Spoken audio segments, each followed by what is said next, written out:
I don't make a sound when I strike. You better just run for your life.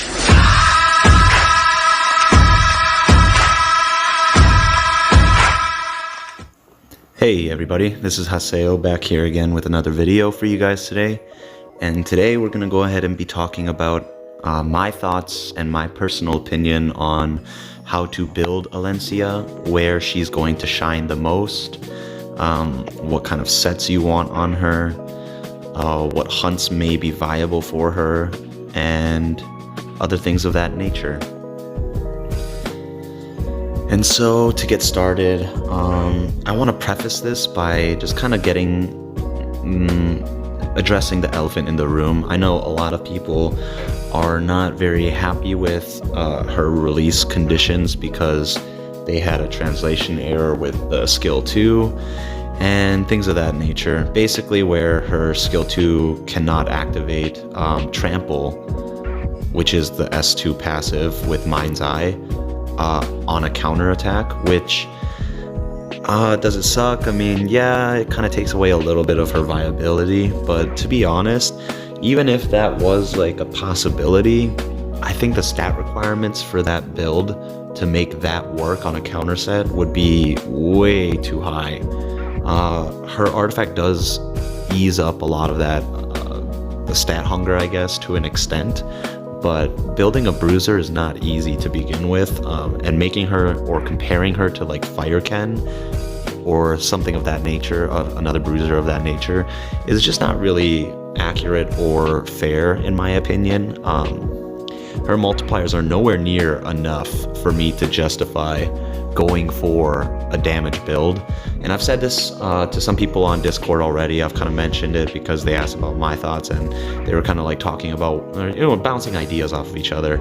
And yeah, I just don't see the damage potential being that great. I know a few streamers like Code, who is from Ambition and has arguably the best tank and bruiser gear in the player base, in my opinion, or if not the best, one of the best.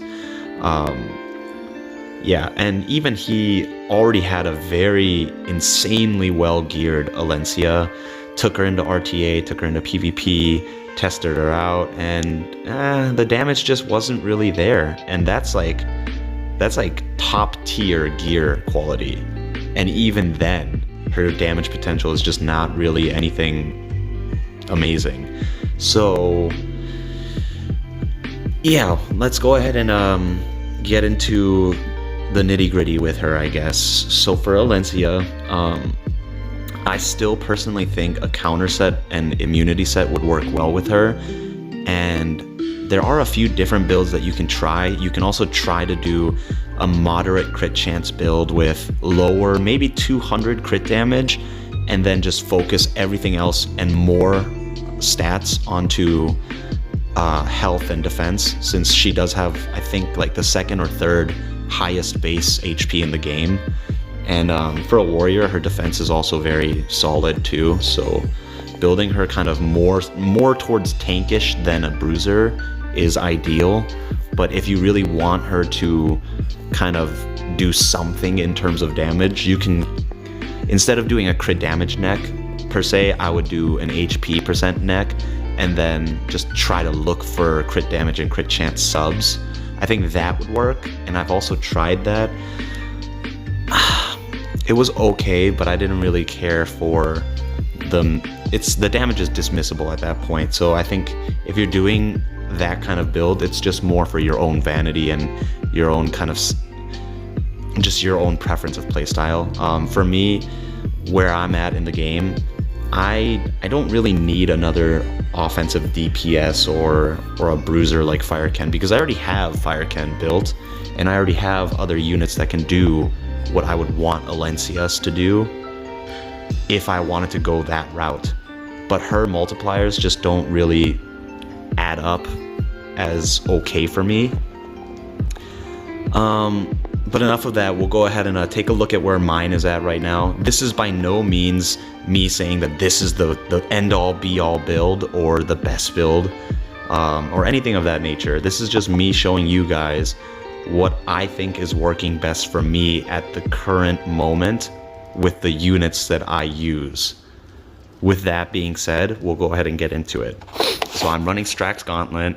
I don't have a MLB one yet because when I was a beginner, I actually ended up like selling all of these because I never thought I would need a unit who banks off of effect resistance, and now I'm here stuck with a 24 instead of a 30. Hog champ, guys. So yeah, we're running a counter and immunity set like I mentioned before.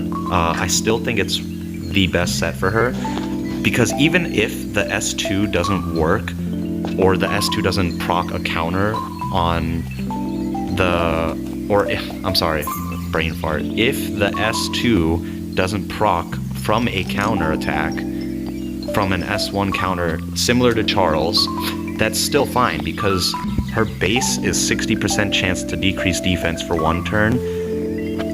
And then if you increase it with Molagoras, you can get up to a 75 chance, 75% chance to defense break for 1 turn. And if you soul burn this for 10 souls, which is extremely cheap, you get an 100% effect chance, and it decreases defense for 2 turns.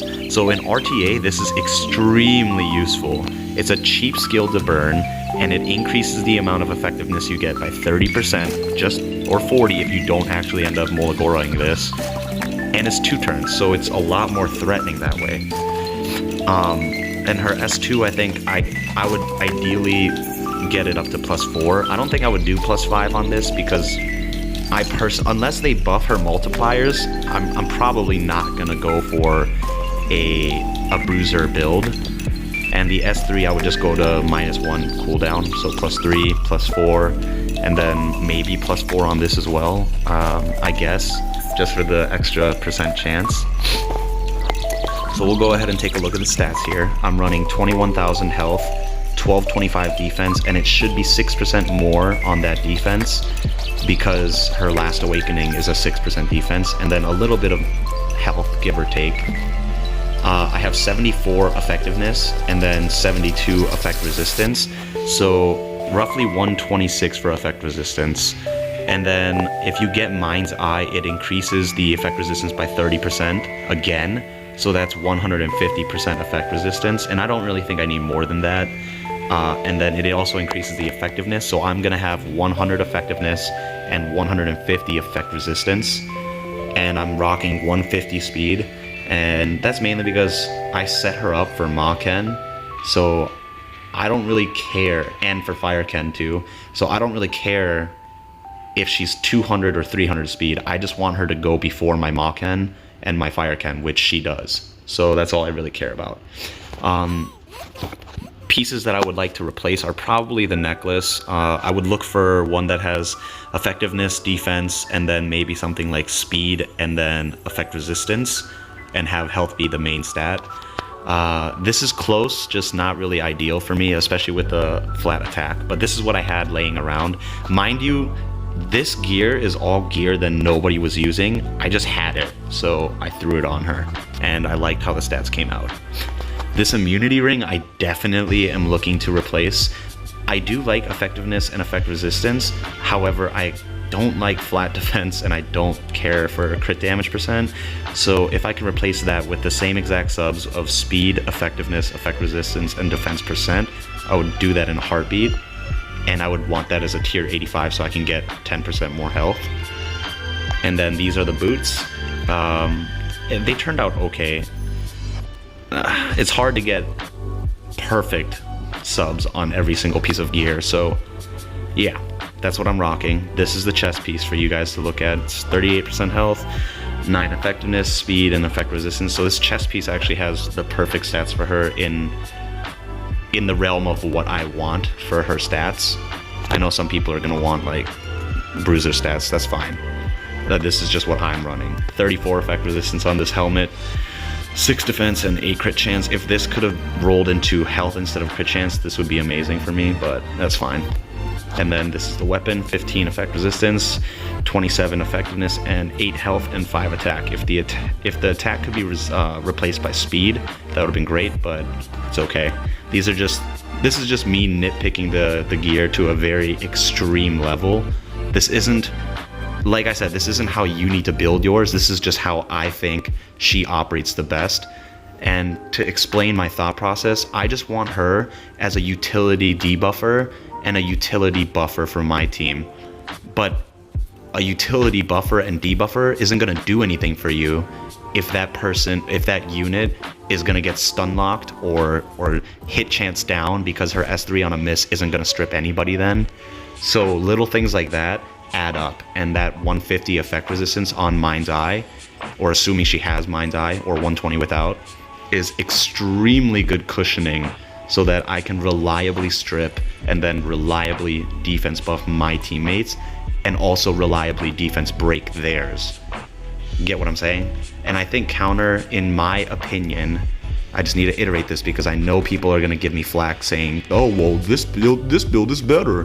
That's cool. That's great. If that's your opinion, awesome. That's, you know, you're free to have your opinion too. For me, I think this is my best route for her with the units that I want to pair her with. So yeah, guys, those are the stats. This is the gear. You know, I'm not anywhere near ready to use her yet in Guild Wars or anything like that, but I do think she has a place in defense for Guild War. That was the next point I'm gonna kind of segue into. Once I get some Molagoras, especially into S2, I think this is going to be my first priority, is getting that S4 or S2 to +4. Once that's done, I don't mind kind of testing her out and getting Max Awakening. I don't mind testing her out in Guild Wars. And yeah, so that's pretty much it, guys. I just kind of wanted to talk about it and kind of see where everybody else's opinion is going for, because I personally think she's a great unit. She does what she needs to do. I've been playing around with her a little bit in RTA and PvP. In PvP offense, she does great because I run an auto comp with Makan and Maid and Carmen. So she actually does amazing into the teams that I hit. So yeah, guys, that's kind of what I wanted to talk about. I guess I'll brush over like the other aspects of the game and where you might be able to use her. Honestly though, for PvE, she'll be good for somebody who hasn't cleared Abyss yet, I guess. She's not gonna do well in Raid. I don't know what her morale calculator looks like yet, but in general, a lot of Raid is fire units, so, you know, and Caracanis is a fire-based boss too, if I remember right. So she's just not gonna do very well.